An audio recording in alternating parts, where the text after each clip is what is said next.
Edwin Powell Hubble, que nasceu dia 20 de novembro de 1989 na cidade de Missouri, nos Estados Unidos, foi um astrônomo famoso por ter descoberto que até então as chamadas nebulosas eram na verdade galáxias fora da Via Láctea e que estas afastam-se uma das outras a uma velocidade proporcional à distância que as separa. Seu nome foi dado ao primeiro telescópio espacial posto em órbita em 1990, para estudar o espaço sem as distorções causadas pela atmosfera. Profissionalmente trabalhava como advogado, abandonando a atividade para se dedicar a pesquisar no Observatório de Yerkes. Retornando da guerra em 1919, passou a fazer parte da equipe do Observatório de Monte Wilson em Washington, D.C. As descobertas de Hubble provaram que o universo não é estático e restrito aos limites da Via Láctea, e sim dinâmico em expansão. Hubble morreu em San Marino, Califórnia, em 28 de setembro de 1953.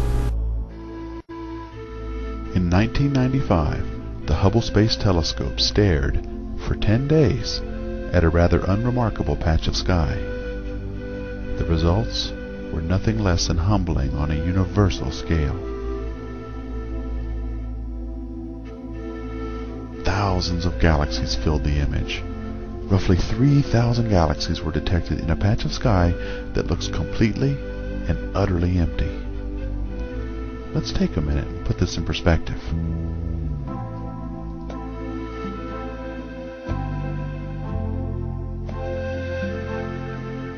We live on a planet, one of 8 in our solar system. We'll miss you, Pluto. These planets orbit a rather unremarkable star. Our star is in a galaxy, one of 500,000 million in the Milky Way. I know, big numbers again, but bear with me. This is the Pinwheel Galaxy in the constellation Ursa Major, a galaxy much like our own. This is the largest and most detailed image of a spiral galaxy ever taken by the Hubble Space Telescope. Every one of these points of light is a star. Every single one. Some are bigger and some are smaller than our sun, but they're all stars. Many of them have planets orbiting around them. Looking at this image, the idea that the Earth may be the only planet in the entire universe that harbors life appears almost absurd. It seems much more likely that there are many more planets like ours. Our galaxy is just one of many in our local group, and there are many, many galaxies. When we look up at the sky, we can see only about 3,000 stars on a clear, dark night. From that, it's easy to think that that's all there is. The universe almost doesn't seem quite so big. Now we know better. The Hubble Deep Field is one of the few examples that help us get our heads around just how big our universe is. The story's not over, though. Later, in September 2003, the Hubble did it again. This time, it looked at another unremarkable section of sky and stared at it again for a little over 11 days. They used improved detectors with different filters, and this time, they saw this.